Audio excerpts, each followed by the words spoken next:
Hello students. अभी हमने थोड़ी देर पहले लास्ट क्लास में पढ़ा था बायोलॉजी में सेल बायोलॉजी से रिलेटेड हमने कुछ क्वेश्चन किए थे। तो आज हम कुछ इम्पोर्टेंट ईयर के बारे में जानेंगे कि पूरी बायोलॉजी में कौन कौन से इम्पोर्टेंट ईयर हैं जो पूछे जाने की आशंका रहती है कि कहीं ये वाला ईयर ना पूछ लिया जाए, कहीं ये वाला ईयर ना पूछ लिया जाए। इसलिए मैं आज सारे ईयर जो बायोलॉजी में इम्पोर्टेंट हैं वो यहाँ पर बोर्ड पे लिखने वाला हूँ। आप उनका या तो स्क्रीनशॉट ले लीजिएगा या फिर एक एक करके मेरे साथ लिखते रहिएगा। तो ये क्या है, आज की वीडियो हमारी ईयर्स के ऊपर रहेगी। Important year,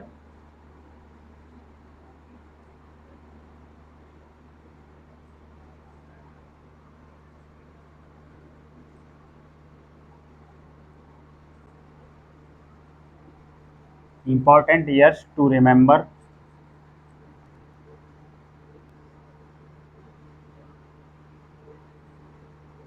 in biology.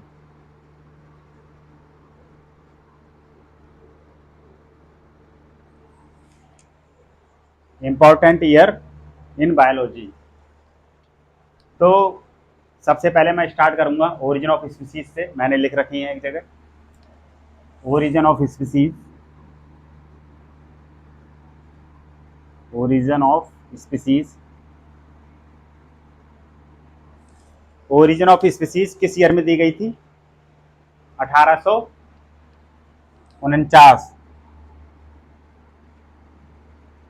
1849 में ओरिजिन ऑफ स्पीसीज जो है दी गई थी। किसने दी थी?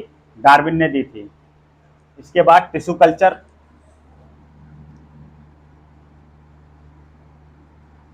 टिश्यू कल्चर, टिश्यू कल्चर कब दिया गया था? 1950 में। मैं एक एक करके लिखूंगा। Green revolution,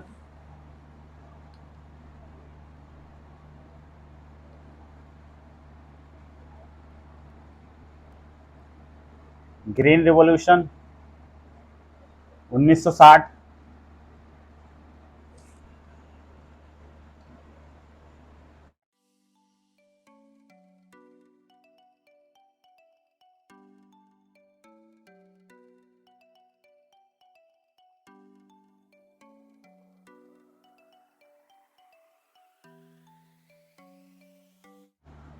air protection act,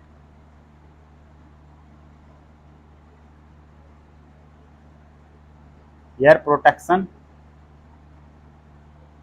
act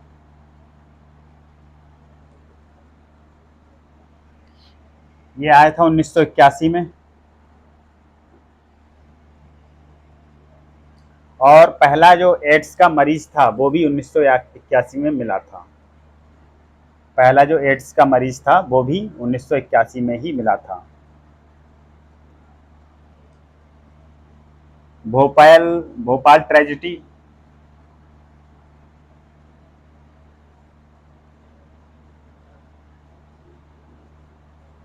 Bhopal tragedy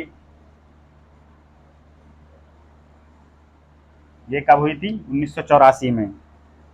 लेकिन कभी कभी डेट पूछ लेते हैं तो डेट होती है 3 दिसंबर। 3 दिसंबर 1984 को भोपाल ट्रेजिडी हुई थी।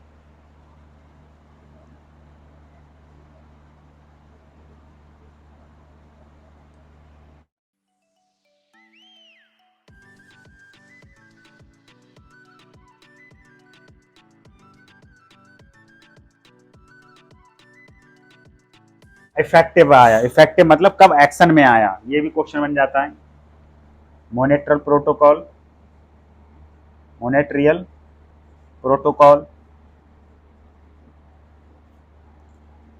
ये सबसे पहले रिलेटेड किससे है ये क्वेश्चन बनता है, तो ये होता है ओजोन से रिलेटेड।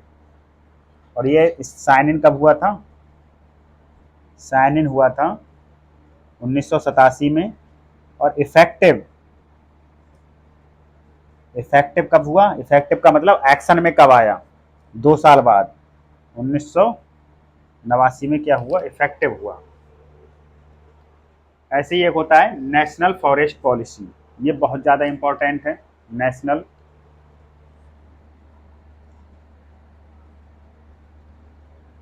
फॉरेस्ट पॉलिसी 1988, बहुत इंपॉर्टेंट है ये। हैं तो इंपॉर्टेंट सारी ही, लेकिन ये नेशनल फॉरेस्ट पॉलिसी कुछ ज़्यादा इंपॉर्टेंट है। फर्स्ट जीन थेरेपी, फर्स्ट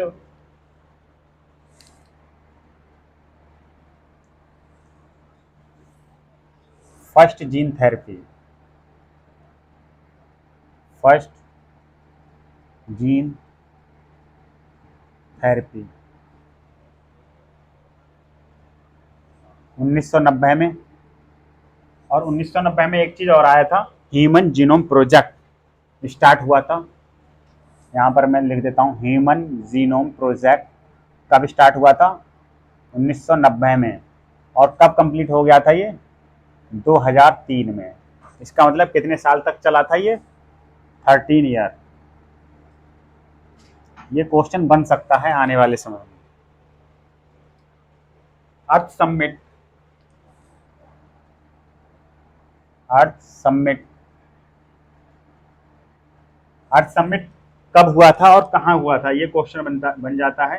तो ये हुआ था रियो डी जेनेरो में, Rio de Janeiro, Rio de Janeiro. कब हुआ था ये? 1992 में, अर्थ समिट। अब एक होता है ऐसे ही वर्ल्ड समिट, ये भी क्वेश्चन बन जाता है, वर्ल्ड समिट। ये कहाँ हुआ था, ये भी पूछ लेते हैं, ये कहाँ पर हुआ था? ये हुआ था जॉनबर्ग,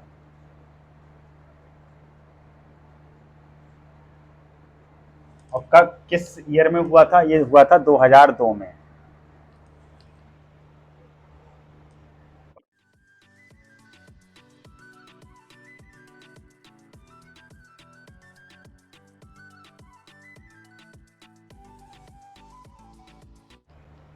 काफी इंपॉर्टेंट क्वेश्चन है, ये भी आ सकता है आने वाले समय में। जैसे कि अभी हमने पढ़ा यहाँ पर चिपको मूवमेंट, ऐसे ही एक होता है, इधर क्या चिपको मूवमेंट ये है। एक होता है एपिको मूवमेंट, ये भी क्वेश्चन पूछा जाता है, एपिको मूवमेंट। एपिको मूवमेंट किससे रिलेटेड होता है? ये प्लांट कंजर्वेशन से रिलेटेड होता है ये, related with plant conservation, plant conservation. ये कब आया था? 1983 में। एक एक सन, एक एक ईयर काफ़ी मायने रखती है जब आ जाती है। जिसे पता होता है वो तुरंत 1 सेकंड के अंदर आंसर मार्क करके आगे बढ़ जाता है, इसलिए एक एक ईयर हमें लर्न करना होगा। एक होता है Nipah, national environment protection act. ये कब हुआ था? 1986 में। यह एनवायरमेंट प्रोटेक्शन एक्ट यहीं पर होता है, नीपा,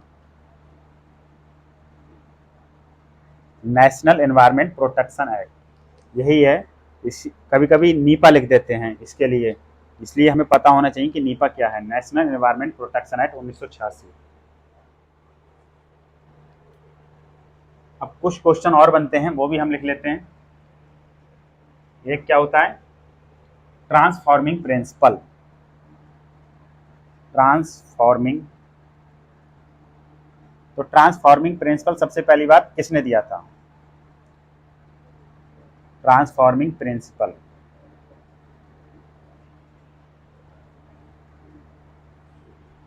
ट्रांसफॉर्मिंग प्रिंसिपल, तो ये किसने दिया था? ग्रिफिथ ने दिया था, ग्रिफिथ ने दिया था। और कब दिया था? 1928 में।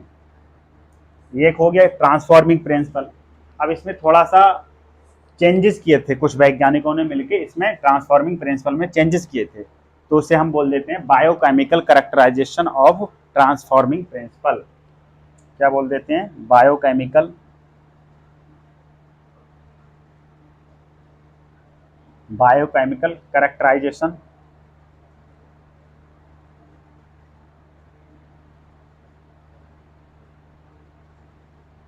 Biochemical characterization of transforming principal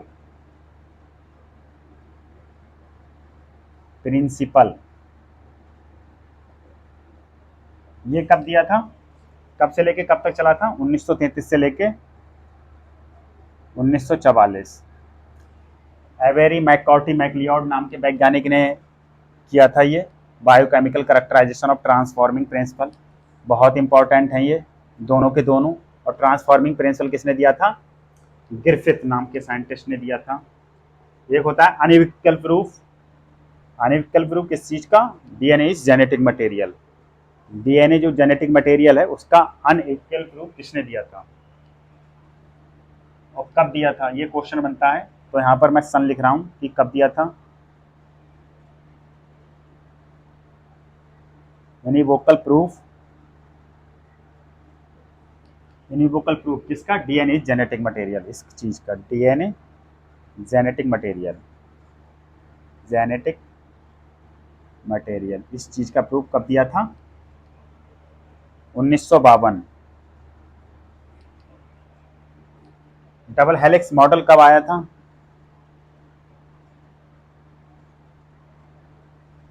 double helix model 1953 में आया था। ये एक एक सन पूछी जाती है। मैंने भी ये रिमेंबर की थी सारी की सारी, आप भी ये रिमेंबर कीजिएगा, कभी भी पूछी जा सकती हैं ये। और स्टैनले मिलर ने जो एक्सपेरिमेंट किया था इवोल्यूशन चैप्टर में, वो भी ईयर पूछ लेते हैं कभी कभी। स्टैनले मिलर वो कब किया था? 1953 में। वो भी 1953 में ही किया था। अब एक क्वेश्चन और बनता है, experimental proof of semi conservative replication किस चीज का? डीएनए का। Experimental proof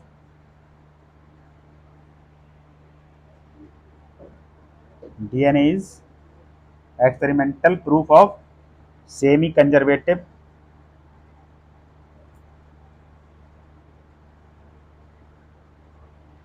replication of DNA, replication of DNA ये भी पूछा जाता है। Experimental proof semi conservative mode of replication of DNA किसने दिया था? ये दिया था मिचेल्सन एंड स्टाल ने दिया था। और कब दिया था? 1958 में दिया था ये। और एक क्वेश्चन और बनता है कि मेंडल ने कब से लेके कब तक काम किया था पी प्लांट के ऊपर। मेंडल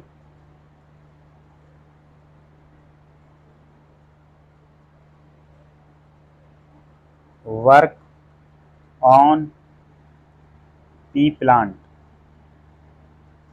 ये क्वेश्चन आ भी चुका है और बहुत इंपॉर्टेंट है। आगे आने वाले समय में दोबारा से पूछा जा सकता है, लैंग्वेज चेंज करके पूछ लेगा। इसमें तो इसने क्या पूछ लिया था कि कब से लेके कब तक वर्क किया था। अब पूछ सकता है कि कितने साल तक वर्क किया था। तो कितने साल तक वर्क किया था? 7 ईयर, 7 ईयर्स तक वर्क किया था मेंडल ने। और जो ह्यूमन जीनोम प्रोजेक्ट है वो कितने साल तक चला था? 13 ईयर्स तक। तो ये कुछ ईयर्स हैं, ये हमें लर्न करने होंगे और बहुत ही ज़्यादा इम्पोर्टेंट ईयर हैं। मैं एक एक करके नंबरिंग कर देता हूँ, ज़्यादा नहीं है, आप 5-6 बार देखेंगे तो आपको बहुत ईजिली ये लर्न हो जाएंगे।